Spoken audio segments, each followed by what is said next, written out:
On February 9th of 2004, 21-year-old UMass student Maura Murray drove from her dorm in Amherst, Massachusetts to the White Mountains of New Hampshire. At approximately 7:27 p.m., Maura spun out her 1996 Saturn on a hairpin turn on Route 112 in North Haverhill. There has never been a credible sighting of Maura since. Maura is 5 foot 7 inches tall. She weighs 120 pounds, and she has brown hair and hazel eyes. If you have any information regarding Maura's disappearance, please submit it to us, the Murray family through their Facebook page, or the New Hampshire State Police Cold Case Unit. This is Missing Maura Murray.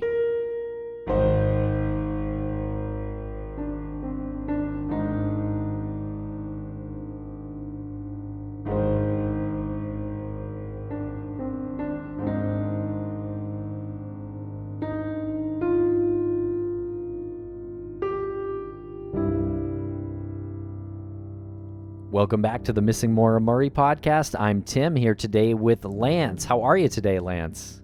I'm doing great. How are you today? I'm doing well. And this episode, Lance, is not your typical Maura Murray episode. And if you listen to part 1 of this, you'll understand already what I'm talking about. This is part 2 of our conversation with Bill Thomas, whose sister, Cathleen Thomas, was murdered in 1986 on the Colonial Parkway.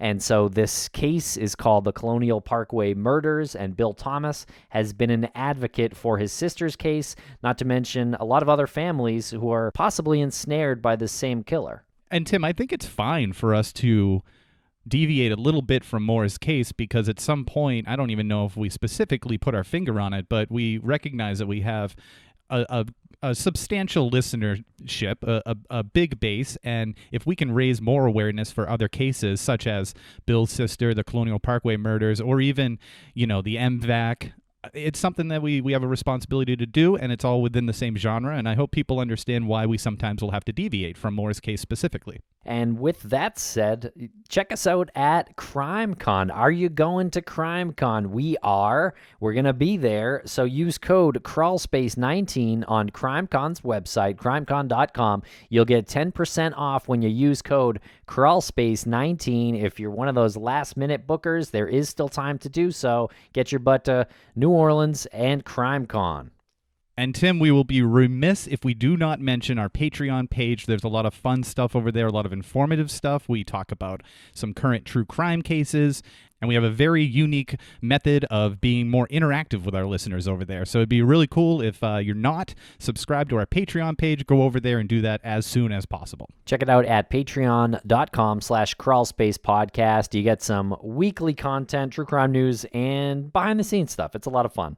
Also, though, Lance, we need to mention Stitcher Premium. So check it out at StitcherPremium.com, because you'll get our entire archive of both of these shows, Crawlspace and Missing Maura Murray. They're all available on Stitcher Premium, $4.99 a month. Use code MMM for a free month, and you won't regret it. Stitcher Premium's great. It's got a lot of great stuff on there. Yeah, and our creator commentary, I feel like they're really catching on. We've been getting a lot of messages saying that they're really fun to listen to. They're informative. It's fun to hear us give ourselves from the past a bit of grief, and also if you have a question about the case, or if you want to catch up with the case, you can literally pick any one of those episodes and get some current information that's going right along concurrently with the old episode. Okay, and make sure to follow both of these shows. If you're listening to this on only one of these shows, Crawlspace or Missing Maura Murray, make sure to subscribe to the other one. It'll do you good. And go ahead and follow Bill Thomas. He's at Bill Thomas 56 on Twitter, and he has daily updates on the case and anything having to do with that particular subject matter. So thanks a lot for listening. We'll be back in 2 weeks.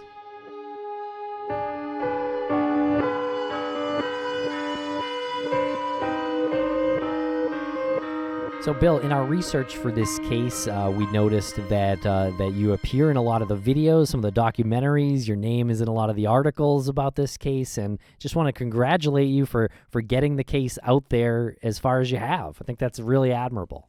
Well, thank you. I'm just a stubborn Irishman that won't let go once I get my teeth into something, expression "dog with a bone" comes to mind. I also want to say that we're pretty humbled on this end to have you even come in here to speak with us about it because of how prolific you are. It's like having the authority on something right in front of you. It's very humbling. Well, thanks. I mean, I've been following what you guys have been doing for a number of years, particularly after my girlfriend Pamela and I saw the Maura Murray television series, and then I graduated from the University of Massachusetts, so I'd been following that case a bit, and then when I had a chance to, we had a chance to watch you guys on television, and the work that you did on that show was so interesting. I was very excited then when we had the opportunity to actually meet, face to face at the recent ASOC conference, and we don't live too far away, so I thought, let's jump in the Mini Cooper and head on over there and actually do this face to face. It was a little weird that you charged us for the autograph, so. Well, you got to cover gas costs. The Mini's great on gas, but they're still expensive. They're still expensive. Yeah, and that's true. You got that, that they hit me up for, I don't know, $1 or $2 on the Mass Pike. And especially since we were giving you our autographs. Well, it was even weirder that we paid you for that. Yeah, I thought that was strange, but gracious. You guys were very kind. Well, to give me your autograph plus $5 for taking it, I thought was really nice and a little unusual. I think you might want to reverse that model at CrimeCon. We zig and zag here at Crawlspace. You never know what we're gonna do. So, how did you get as involved in this case as you are? Well, of course, I'm as Kathy's brother, one of 3 older brothers. I was involved in the case right from the beginning because of losing our younger sister and only girl and following the case, but I really got much more involved. I guess it's coming up on 10 years ago. My recollection is that in the fall of 2009, I was in my office in Los Angeles. I was then the executive director for AFTRA, the Performers Union, and it's one of those deals where, the executive director, you get to be the boss. And with that means a lot of long hours, and what would typically happen is that the staff would head for the door sometime between 5 and 7, let's say. And it got to be, 7:30 at night, something like that. And I would stay late to get my work done. And it was a few weeks before the 23rd anniversary of Kathy's death, and so she was very much on my mind. I mean, I think about Kathy every day, but something about the anniversary just kind of resonated with me. And so I'm sitting there looking out at the Hollywood sign in the distance, and it's starting to get dark, and the lights of Los Angeles are starting to come up. And I just sort of on a whim, I just turned to my computer and I Googled Colonial Parkway murders, obviously a case I was very familiar with. And then remember I mentioned that whole stubborn Irishman thing. The whole series of stories came up, in sequence as they do in the search engine. And I don't know what took over, but I then proceeded to read every single story from beginning to end, whether I'd read it before or not. There were a bunch of stories that I'd seen before and then a bunch of new stuff. And I just started reading. So between 7:30 p.m. and midnight, I started reading every story I found in the Google search engine, whether I'd read the story before or not. And so I just started reading. And so I read every story from top to bottom, and then I read the next one and the next one and the next one. So for those 4 or 5 hours, that's all I did. And somewhere in the course of that evening, I stumbled upon the next link, which was to a YouTube link. And contained there was a video which was from a local news broadcast, WTKR, the CBS affiliate in Norfolk, that area of Virginia. And it was a lengthy story all about how the FBI had lost control of 78 highly graphic crime scene photos from the Colonial Parkway murders, which would have included my sister, Kathy Thomas, Rebecca Dowski, and the other 6 victims. And the story was really quite shocking. First of all, I worked in film and TV, and I knew this was an exceptionally long story from a length perspective. Real estate is important to local news. How many minutes? Sure. So they did this long story, and I was shocked because the story said that the FBI had lost control of these crime scene photos, and they were out in the public. And these were graphic, crime scene photos and that sort of thing. And I couldn't believe they were out in the public. And then my next thought was, why don't we know about this? Nobody from the FBI called my family. Nobody told us about this. Why don't we know about this? And then I was mystified because the story on YouTube, it shows you when a story was put up. It doesn't say when the content was created. So it wasn't clear right away when had this happened. But I was really angry. And so I kept looking, and then I ended up jumping over to the WTKR, the CBS affiliate, their website, and I found the story. And as it turns out, it had run about 2 weeks before, so a little bit earlier in September. So this story had broken in Virginia media, and a local retired deputy sheriff had supposedly come across these crime scene photos out in public and being used at a training academy for private investigators. And I just thought this was outrageous. And these are like horrific crime scene photos from the Colonial Parkway murders, which is an unsolved case. I just couldn't believe it. And so while I'm there at the WTKR website, I found another story, also very long, like 5 minutes long, which is very long for local news. Same reporter, same spokesperson, a guy named Brian Hanlon, assistant special agent in charge, FBI agent, from the Norfolk office. And, I've been in film and television, as I mentioned. One of the things was pretty clear watching these two stories, that there was some sort of quid pro quo. In other words, some sort of deal made. The first story was very negative about the FBI and losing control of the crime scene photos. And this guy, Brian Hanlon from the FBI, I actually felt kind of bad for him. He looked so uncomfortable. And the FBI, for your listeners, they don't actually appear on camera very often in real life, and they do not speak on camera on the record like this very often at all, unless it's a press conference announcing an arrest, that kind of thing. And then the second story was kind of the where do we go from here? And Brian Hanlon was back on, and you could see he was trying to position, we're really sorry about the crime scene photos leaking, and we're going to make this right, and we're going to, make things better on a going forward basis. But I was infuriated and really upset. So as I continued to make my way through my internet search, I then came across a Facebook page that was called Whatever Happened to Richard Keith Call and Cassandra Haley, which is a mouthful, but I was really surprised. Remember, this is almost 10 years ago now. This was a Facebook page run by the Call and Haley families, and they were the family members of two of the other victims, Keith Call and Cassandra Haley, in the Colonial Parkway murder. So I knew of them, but I'd never spoken with them. So I saw this Facebook page, and then so I read a bunch of the comments there, and people were very upset about the crime scene photo story and other things. And then I continued on my way, and then at some point when it got really late and I was really tired and hungry and kind of still very upset about the crime scene photo story, I did something I'd never done before, which is I reached out to one of the other Colonial Parkway murders families. Now, these 4 double homicides, I'd never met or spoken to any of the other families, including even Rebecca Dowski's family. She's my sister's girlfriend, whom we had not yet met at the time of their murders. They'd been seeing each other for a few months. We were going to meet Becky that Thanksgiving, and of course they died October 9th, 1986, and so Thanksgiving never took place.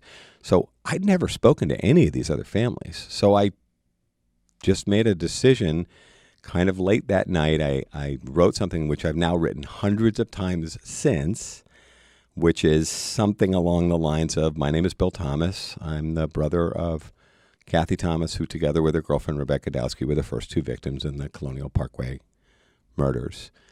And, I kind of, by way of introduction, I introduced myself to the Call family. But I'd never, ever spoken to these people before. And I didn't know how they would respond.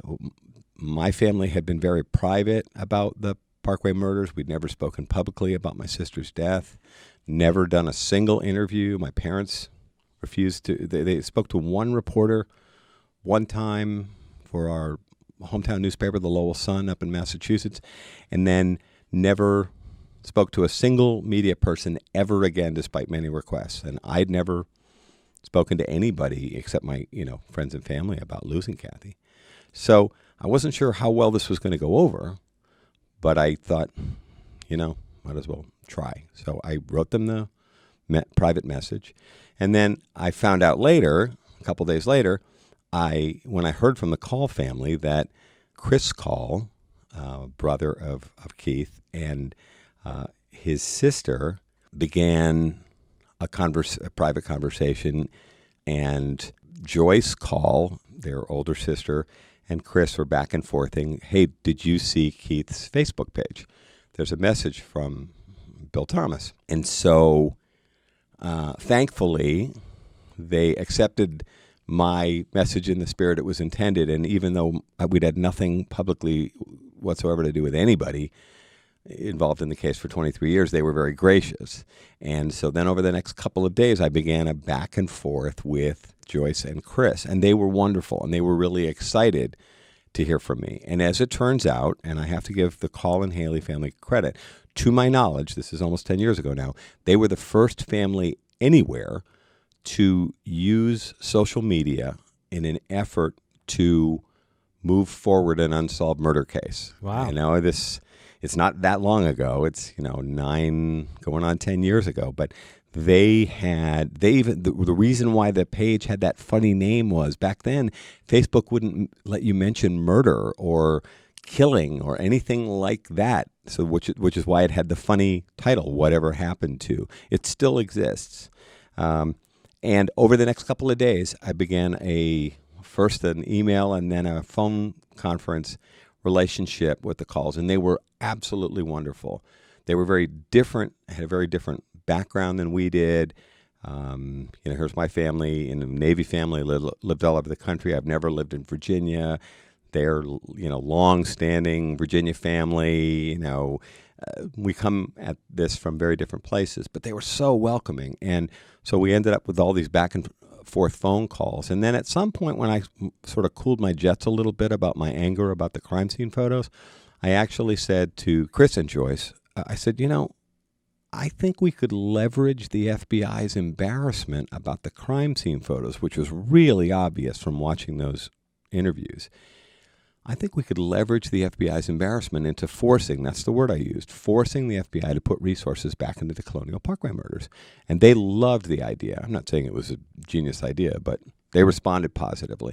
And so we began sort of strategizing together about how we might be able to push the case forward. Mm-hmm. Wow. That's impressive. Well, I'll admit this. The FBI knows this.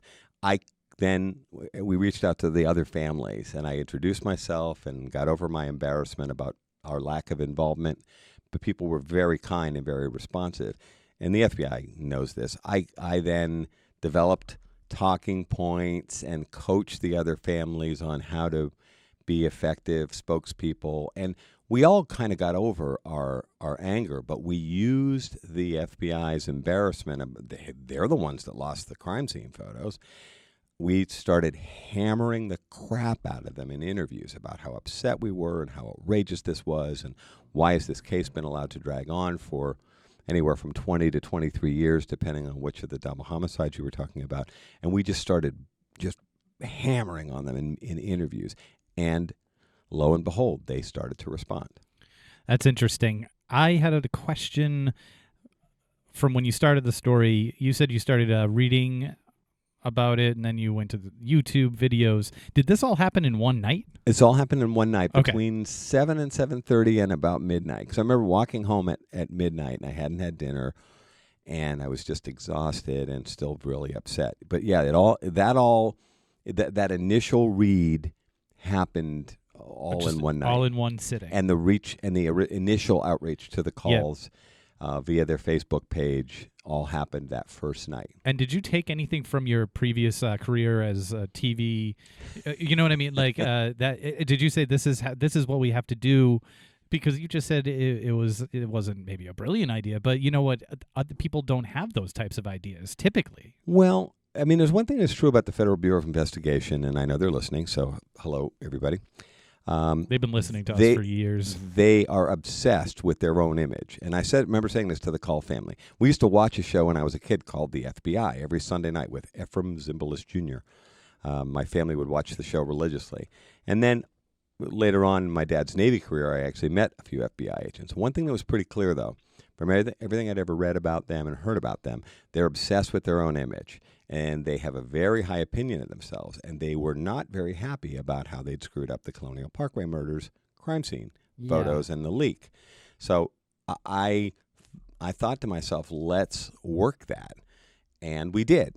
And all of a sudden, they started paying attention. And our phone calls started getting returned. And they actually asked me by about November, they actually called me and actually said, we need you to stop.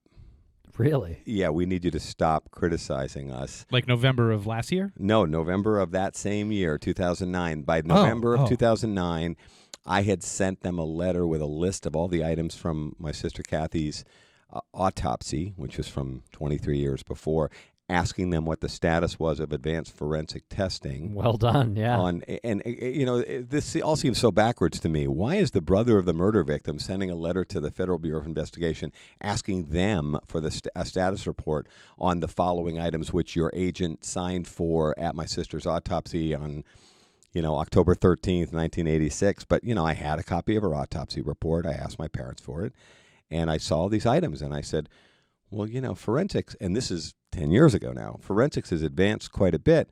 I wonder what the status is of all of these items. And so I sent them a list, and I wanted to know, where are we with this? And so I continued to criticize them. And then it came out that they had, around that same time frame, I learned from a law enforcement source that they had thrown away the rape kits from my sister and Rebecca Dowski. They had discarded them as medical waste 8 years after the murders. Did they at least save the DNA? Nope. They What? probably didn't know what that was. No, to be fair, they may have had a DNA profile. Okay. But also think about this: in 1986 to 89, when these murders take place, to be fair to the FBI, DNA hadn't really come out of the lab at that point. It wasn't really used for law enforcement purposes. No, it was like almost science fiction. Yeah, then. it's like early stage. Yeah. So a story came, so a story ran in Virginia media where I strongly criticized the FBI. They literally threw away my sister and Rebecca Dowski's rape kit. They had them burned as medical waste in a bureaucratic screw-up driven by FBI arrogance, to be frank. And without getting into all those details, by late November 2009, the same fall, the special agent in charge, who's a guy I really liked, named Alex J. Turner, he actually called me up and he said, enough, we get it. We hear you. So in January 2010, so just, a month or two later, the FBI took what I'm told is a very unusual step. They flew in at FBI expense the families from around the country and put us up and then met with us for 5 or 6 hours to brief us on the status of the Colonial Parkway murders investigation, to apologize personally for losing the crime scene photos. And then they kind of laid out a roadmap for moving the case forward. And people tell me this is just not done. But they were reacting to the family outrage and the fact that we were all so upset. So they met with all 4 of the FBI families. Remember, there's 8 families altogether, but 2 double homicides are Virginia State Police cases. And this was our first opportunity to meet as a group. And so the night before, my family took them all out to dinner. And it was a very interesting dinner. I'm sure. That's nice, yeah. Meeting people that you've never met before, but whose loved ones may have died under a potential serial killer. And actually, we had 5 of the 8 families attend that dinner. But it was a very, interesting and emotional evening. As a very poetic man once said, you're part of a club that no one wants to be a part of. Yeah, I remember when I met John Walsh. Yeah. And I had a chance to speak with him.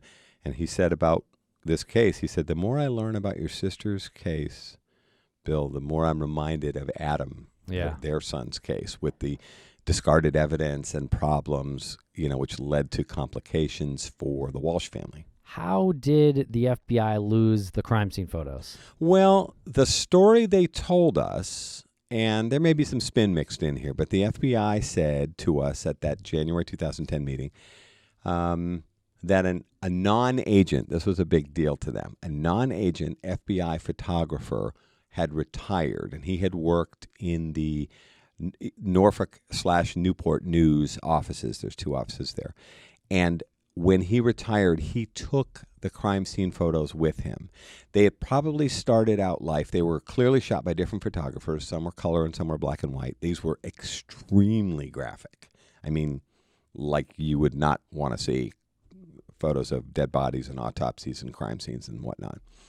He had taken them with him without authorization, and he was using them at a new job that he had. He was teaching at a training academy that taught private investigators and security guards.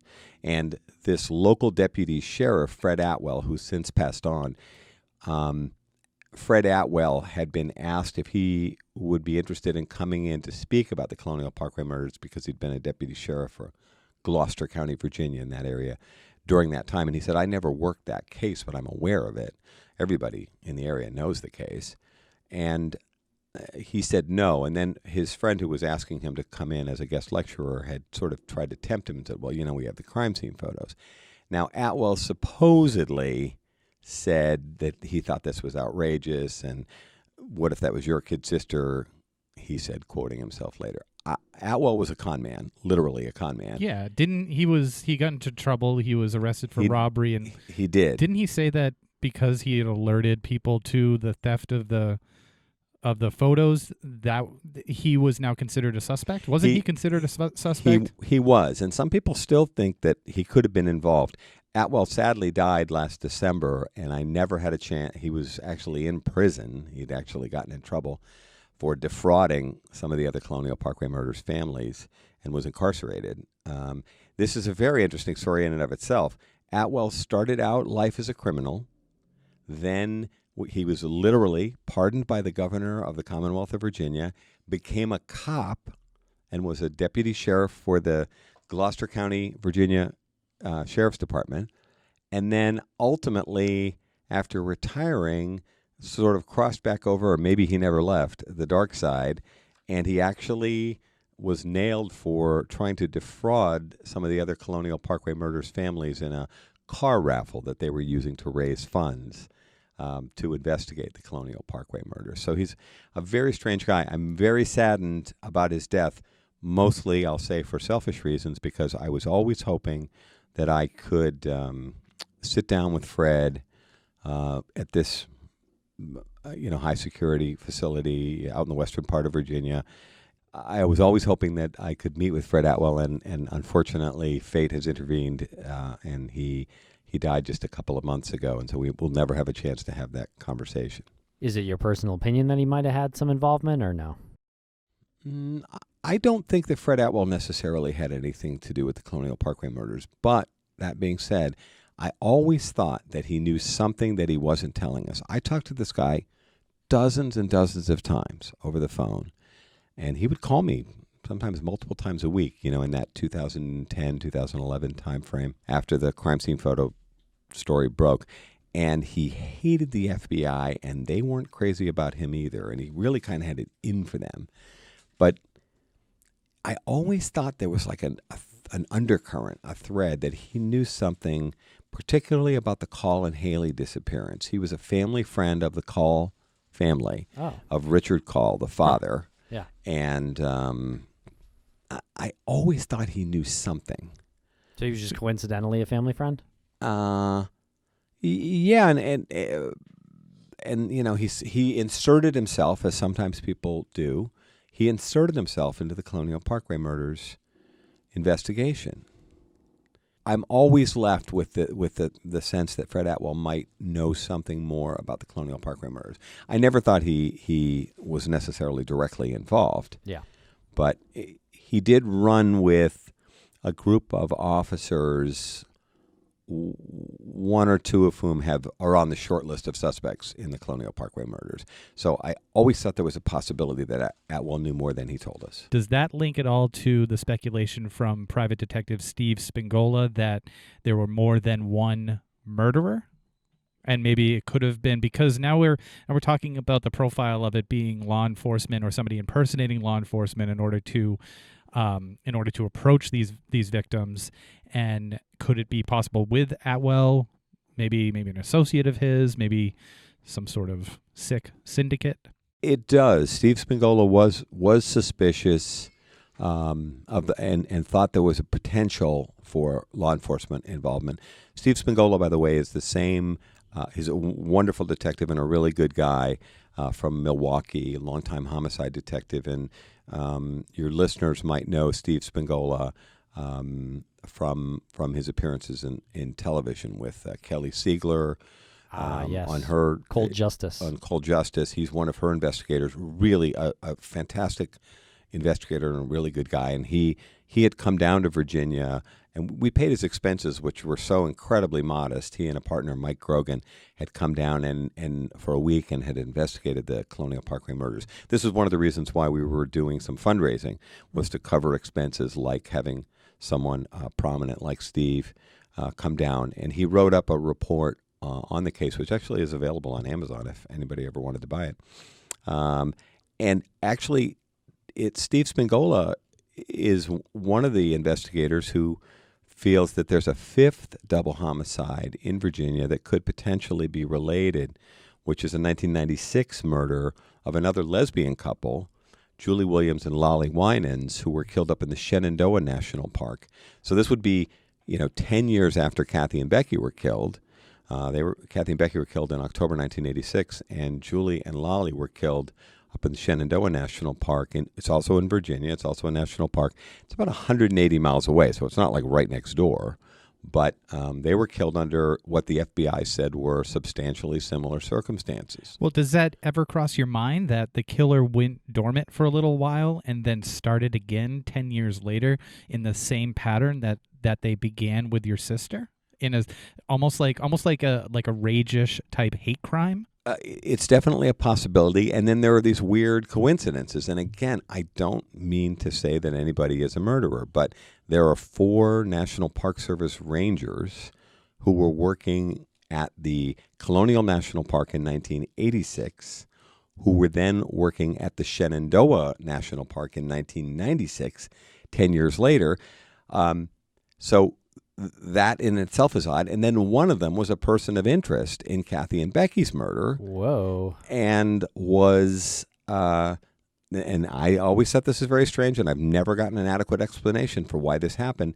This particular ranger was a suspect in Kathy and Becky's murder, and yet was permitted to be one of the lead investigators in what the FBI said publicly was a substantially similar murder in 1996. And again, I don't mean to say that this man is a murderer. I just find it very strange and unacceptable that this investigative ranger was permitted to be a participant in a similar case 10 years later. That he was a suspect in. He was a suspect, or a person of interest is the term of art. Okay. He was even given a polygraph test in the Colonial Parkway murders, specifically Kathy and Becky's case. And why is this guy, of all, available National Park Service investigative rangers, why is he allowed to be up to his hips in investigating the murder of Julie Williams and Lally Winans, another lesbian couple killed in a national park, outdoorsy lesbian couple. The park that he worked in. Throat slashed, bound. Tell me this isn't starting to sound familiar. Holiday weekend, just like Kathy and Becky. A 3-day holiday weekend. Kathy and Becky were killed over Columbus Day weekend. Julie and Lally were killed over Memorial Day weekend.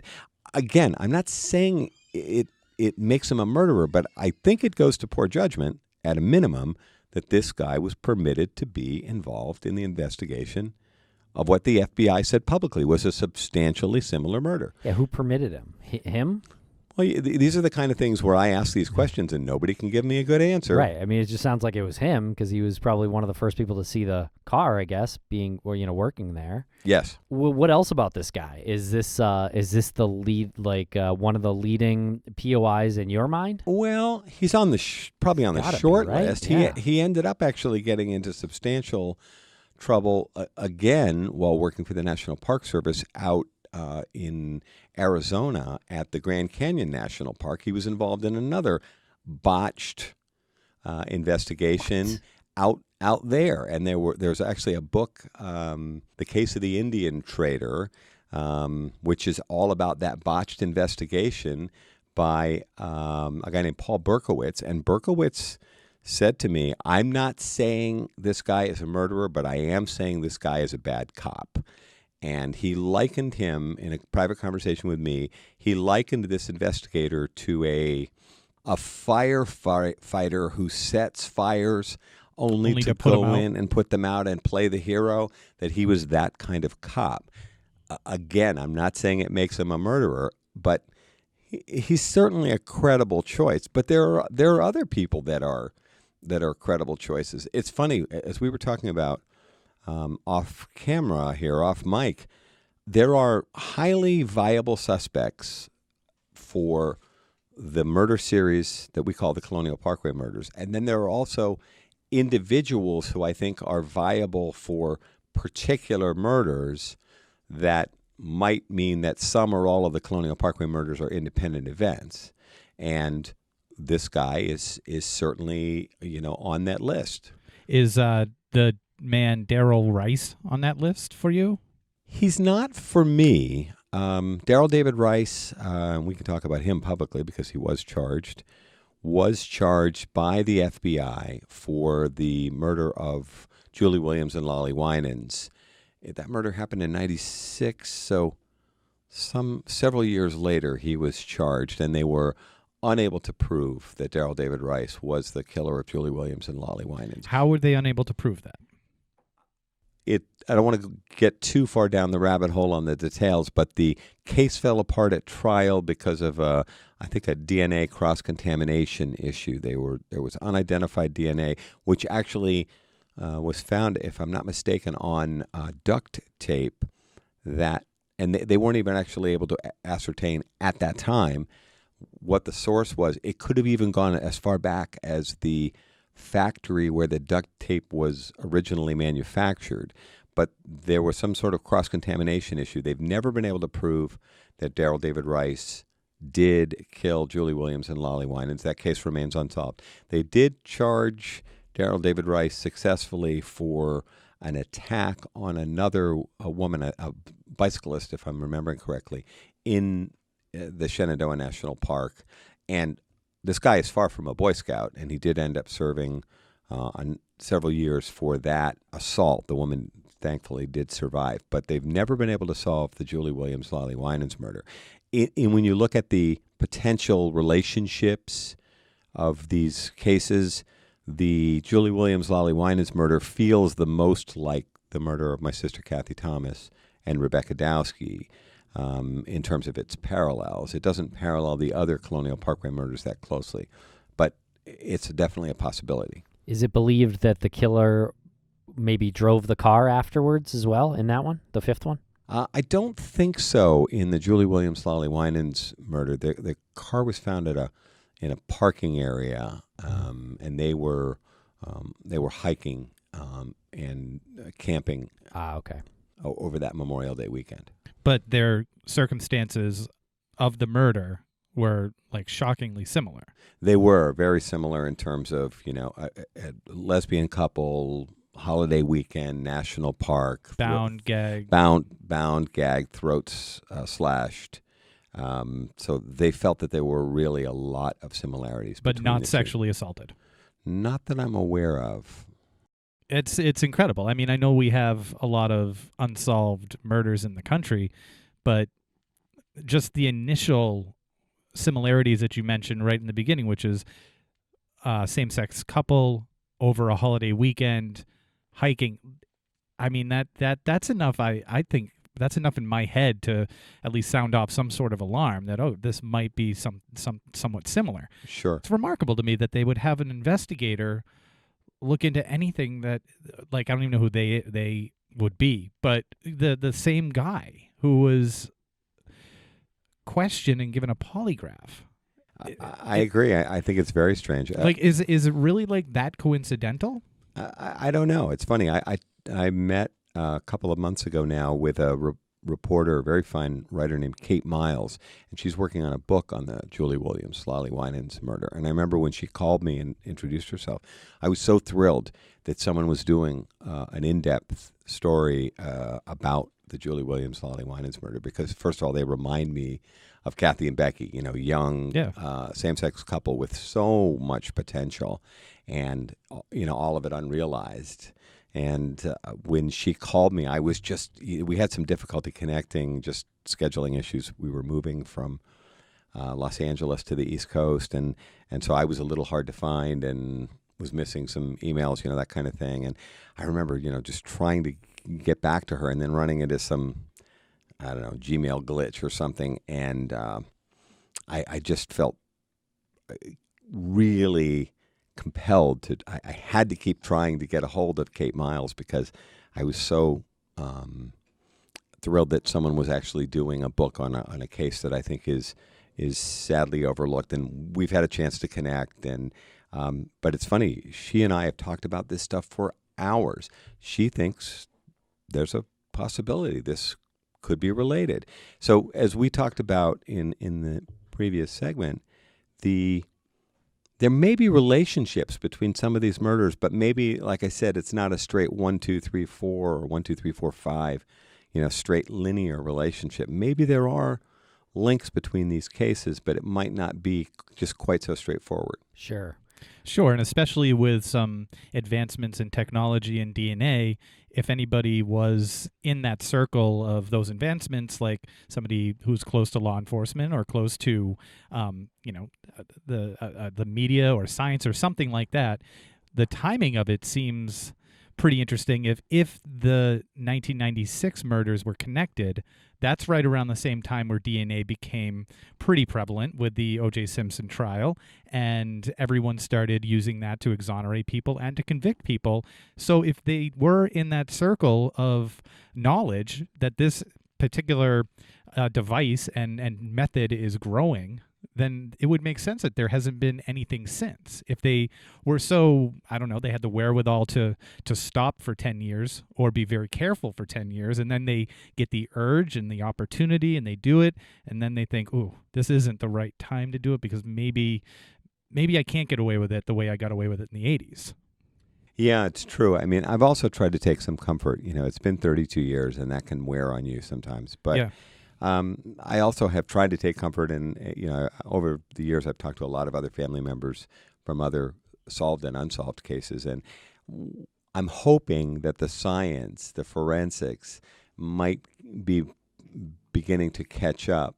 And so and this is very important, it isn't like this is automatically happening. I'm here to tell you that you have to push law enforcement respectfully to get them to put resources. I think people tell me that Colonial Parkway murders is a solvable case. I'm talking about experts, forensic experts. But these things just don't happen automatically. We have 200,000 cold case murders in the United States currently. It's all about time, attention, and resources. There's a reason why cold cases go cold. Yeah. And, the truth is, I'm here to tell you that families and friends have to push, and you have to lobby and cajole and beg and plead and just keep pushing to get your case the attention that it deserves. Terrible stuff will happen today, which I understand will require law enforcement attention. And I'm not implying that our 32-year-old case is more important than theirs. It's far from it. But at the same time, if we don't put some time, attention, and resources back into these cold cases, they're all going to go cold. What about some developments or any sort of moments in the investigation or in the case have stood out to you. One that I want to ask you about is this note that was found. This note about I'll let you go into that. Yeah, when Steve Spagnola was doing his inquiry for us, one of the things that seemed to be new information to us was in case number 4 in the Colonial Parkway murders, it's Daniel Lauer and Anna Maria Phelps.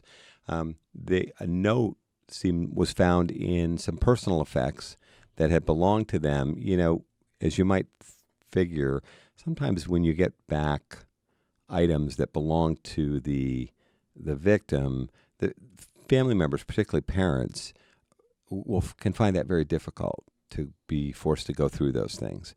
And so apparently a note was found which seemed to indicate that Anna and Daniel might be meeting someone on I-64, perhaps at that rest stop. And that might indicate, a meeting of some sort, which could have been, and I'm not passing any judgment here, could have actually referenced a low-level drug deal, like in other words, a pot deal. Daniel was returning to Virginia Beach, as we talked about in the previous segment, and he had $600 to $800 in cash on him, which is a lot of money back in 1989. I still feel good about having $600, $800. I wish I had that right now in my pocket too. Here in 2019, and that money did disappear. But it's possible they may have wanted to meet somebody to perhaps buy some pot. These are young people living on their own for the first time, and maybe there was a meeting set up. Again, I'm not talking about some high level drug deal with bales of marijuana or anything. But Steve Spagnola and the family discovered this. The Virginia State Police maintain that they knew about this note all along. I'm not sure about that, respectfully. I think this might have been new information. And that might highlight, for example, in that double homicide, that it could be an independent event. These days, I've gone back and forth on this, my personal pendulum. Are the Colonial Parkway murders related or are they not related? Right now, these days, having talked to a lot of experts and gotten their input, I'm kind of in these might be independent events category again, and I've been in both. Yeah. When I met with the FBI a couple of years ago, they made a very compelling case for why they thought they were related because of the proximity, et cetera, and the parallels between the cases. And then lately, I've kind of been in a different place after talking to different experts. It's tough to look at and say that they're not related just on the surface, just based on the time, the duration between them all. It doesn't feel like sort of rhythmic to you? It does. I mean, 3 of the 4 murders are in the fall. They're all in the same back-to-school time frame in the Colonial Parkway murders. 3 of the 4 of them are in the same 6-week back-to-school Labor Day to Columbus Day time frame. The only one that breaks that pattern are the missing couple, number 3, Keith Call and Cassandra Haley. They go missing in April. The other 3 are all like right in the same time frame. And then, of course, the parallels that we talked about earlier, you can make a pretty strong case for they sure feel similar. But then, as we probe additional potential suspects, and there are other people that are quite credible, but I think they're only credible for 1 murder or perhaps 2. Yeah, I think they do feel similar, and I would not be surprised at all if some were connected, but I also would not be surprised if there were some one-offs involved here as well. Sure, yeah. Absolutely. And I would say particularly the 4th couple, Anna Marie and Daniel, seem the least like the rest to me. Yeah, and there's one thing that's very striking about that one, for example, the discovery of the blanket covering the bodies. The investigators have told me they think that might indicate remorse. They are laid out side by side in the woods and then covered with a blanket from Daniel's car. That's really unusual in terms of the way the other bodies were disposed of. I hope that doesn't sound too harsh. No, it feels like there's a lot of rage in the other ones. Like with the shooting, obviously he's running away, so the killer finishes him off with another shot to the head. Sorry, that's just how I'm picturing it. He was running and he got hit in the shoulder and then caught up and shot him in the head. With your sister, with the 2 10 years later, there's a lot of, it just feels like a lot of rage. And this is, while it's proximity-wise, very, very relatable. Yeah, putting them side by side and covering them with a blanket feels off. It does, and then of course in the other examples, wallets and Purses and everything. purses and money is there. There's money and driver's licenses. So the Phelps Lauer murder feels different to me, and also, where's the $600 or $800? Yeah, so robbery was a motive there, it seems. Daniel had done a bunch of painting jobs, painting houses with his dad over the summer. And then, his dad had collected the money from the neighbors or whomever that owed the money for the painting work.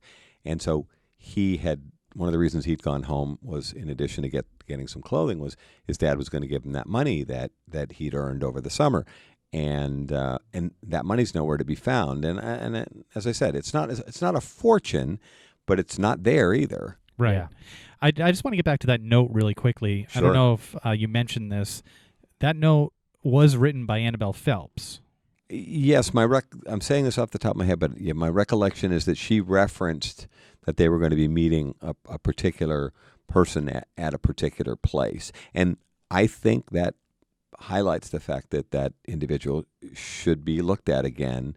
I know he was looked at by the Virginia State Police, but I'm not certain he was ever cleared, at least certainly not to the family's satisfaction. So she names this person in the letter. We're meeting so-and-so at this rest stop. Yeah, and I think they're meeting two so-and-sos. Were they friends? Or they were friends. Oh. Were they friends of both Daniel and her, was it the fiancé? Yeah, boyfriend heading towards fiancé is my understanding. Yeah, and the FBI, the Virginia State Police is responsible here.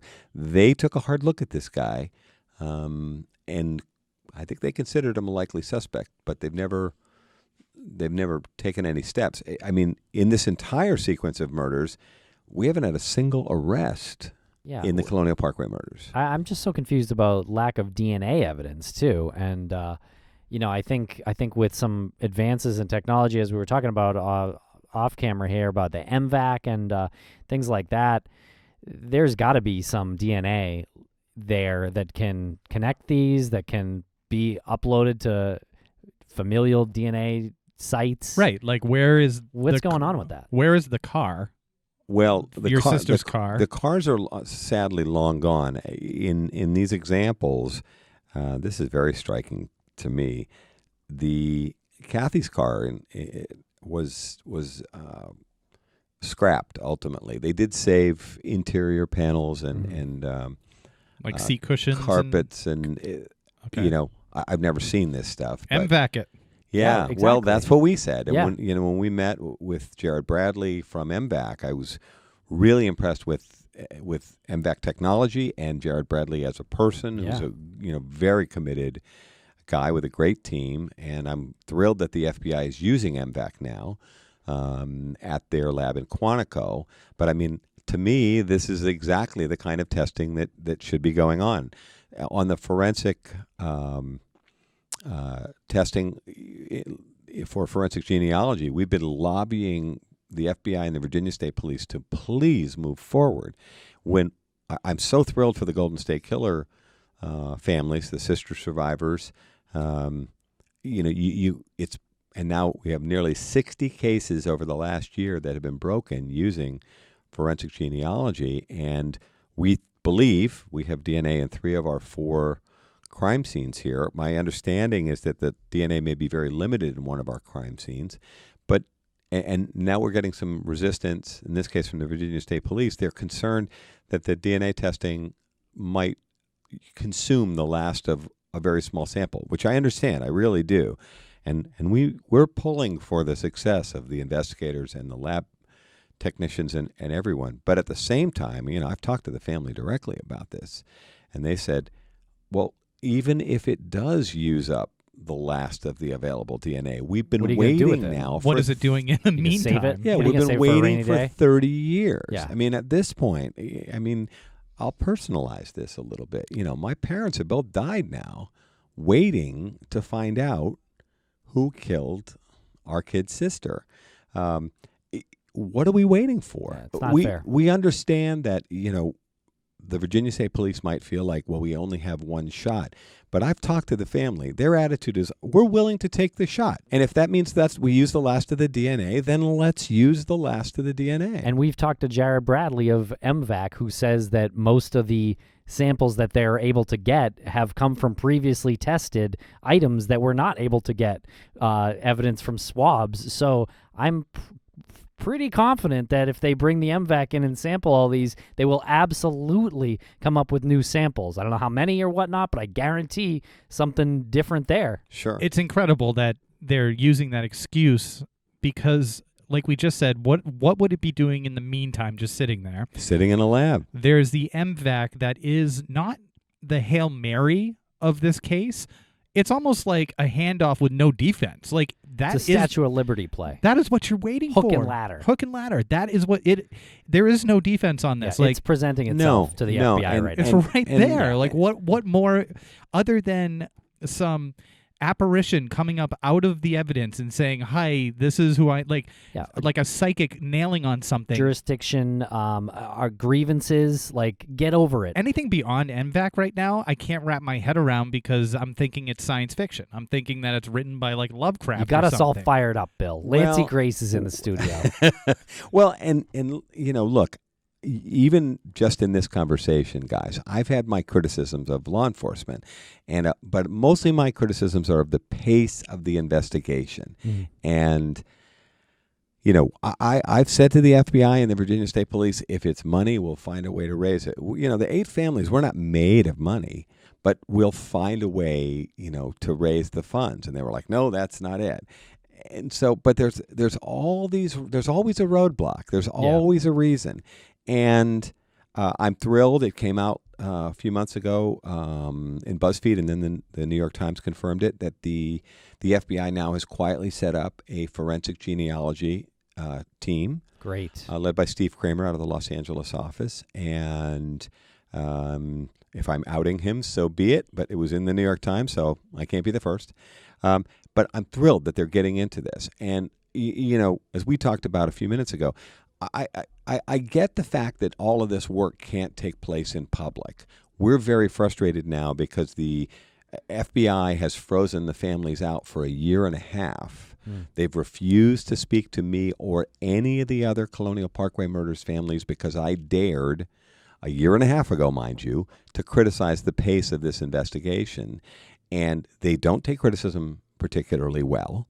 And I'd be happy to talk to Mr. Ray, Christopher Ray, the head of the FBI, at any point. I think he has my number. Well, if he doesn't have your number, it's pretty easy to find. Thank you. But, being frozen out by the FBI, I used to talk to our FBI agent at least once a week. And she has not been permitted to return my calls for 18 months. They refused to talk to any of the other Colonial Parkway murders families because Bill Thomas dared criticize the pace of this investigation. Well, I'm feeling some urgency here. My father died 2 months ago, not knowing who killed his only daughter. My mom died 17 years ago, truly with a broken heart. She lost her only daughter, her youngest child, and her only girl, a closest friend. I mean, my mom and my sister were unbelievably close. There's this sad pantheon in a case like ours that's dragged on for so long. Now what you find is here you are, you're talking to the older brother of the murder victim. If you talk to the Call family, you're talking to Joyce Call, the older sister of Keith. Why? Because our parents have died waiting for answers in this case. As we talked about Fred Atwell, the disgraced deputy sheriff who was also the whistleblower here and potential suspect. He just died. Because these cases drag on for so long, we're losing witnesses, we're losing family members. I mean, what seems to be lacking here from our perspective, and I mean this all the way down to my toes, is we don't feel like there's a sense of urgency. Can I ask you how you learned of your sister's death? Yeah, my Kathy and Becky went missing on a Thursday night. Their bodies were discovered on a Sunday. My recollection is that my parents called me at my apartment. I was living in Philadelphia then. I was working for RCA Video. The phone rang. It was both my mom and dad, which is a little unusual to get them both at the same time. But, we're real close, Irish Catholic family from Boston. So for me to talk to my parents, probably once a week was not unusual, and lots of teasing and good-natured family banter and all that stuff. But none of that was evident on this phone call. As soon as I picked up, it was both my mom and my dad, and my dad's tone was so serious, and which is, again, unusual. It's a pretty loving, upbeat relationship. And he said, "Are you sitting down?" And I just thought, well, no, I'm not sitting down. I just walked over to answer the phone. This is back, in the landline era, folks. And my dad did most of the talking, and he was super serious. And he told me that my sister, Kathy, had been found along with her new girlfriend, Rebecca Dowski, and their car had been found alongside the Colonial Parkway. I had no idea where the Colonial Parkway was. I knew Williamsburg. And that their bodies were found on federal property, and this was going to be an FBI case because they were found on federal property. And my dad did his best to give me an update about what was going on with the case in terms of what we knew in the very early stages. And it occurred to me years later that my father and mother had to make that same phone call 3 times in a row. My older brother Richard, then me, and my brother Jack, and deliver the same awful news 3 times in a row. And in that same phone call, I made plans to come home to Lowell outside Boston and, meet up. And, then there were a series of phone calls that, that were made regarding, kind of logistics and that kind of thing. My older brother Richard ended up, who's a Navy doctor at that time, he ended up flying from Hawaii, where he was stationed, to Norfolk, Virginia. And then while we headed north up to my parents' house, so I remember I drove the next morning, I think, from Philadelphia to New York to pick up my brother Jack. It's funny, then I spent the day with him, and we spent the night at his apartment, and then drove up the next day up to Massachusetts. And then my older brother Richard, the oldest, who talk about an awful task. My parents were so devastated they were not in a position to fly down to Norfolk to identify Kathy's body, and so my older brother Richard had to do that. And it's still, here's a guy who's a doctor who's, was in the Navy and took care of Navy and Marine Corps personnel, including people that had been shot and crashed in helicopters and who knows what, and he still has difficulty talking about it. It was something I don't think I could have done. I can't imagine. It's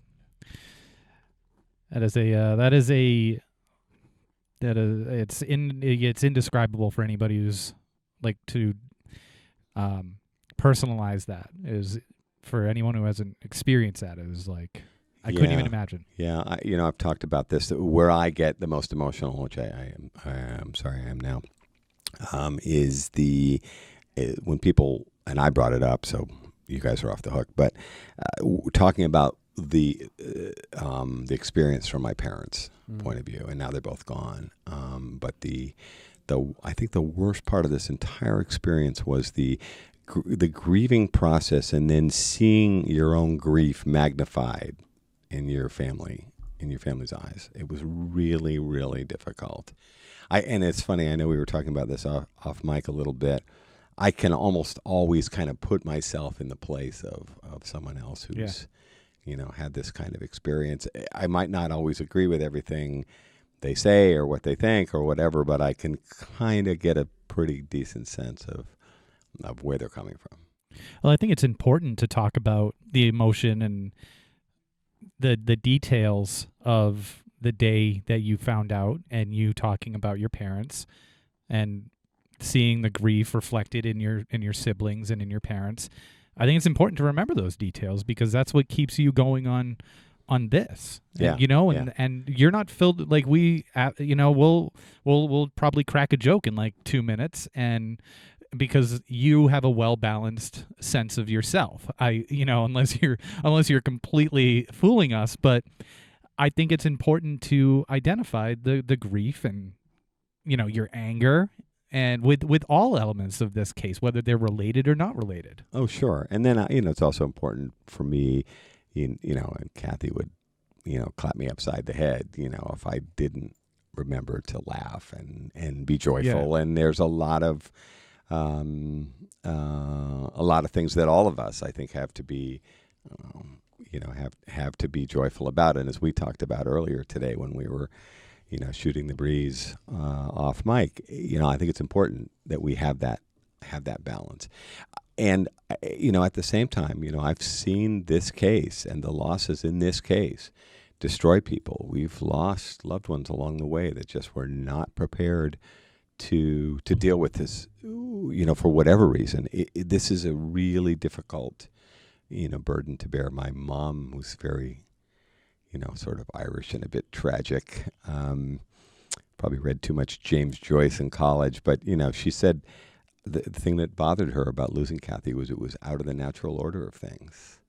The idea is that, you're supposed to grow old and that your grandparents should go first, and then your parents, and then you, and that's the natural cycle, that's hard enough for all of us to bear, losing loved ones. But when it happens out of sequence, Kathy Thomas was 27 years old. Rebecca Dowski was 21. Robin Edwards was 14. 14, she was very, very young. These are all amazing young people with so much potential, and we've just, we've snuffed that out. Kathy Thomas would be, I think, 60 years old now, and I watch all these amazing women, and the accomplishments, and I'm thrilled to see how much the world has changed. But, Kathy's friends from the Navy and from the Naval Academy have said, Kathy Thomas could have been a senator or a congressperson or the CEO of a company.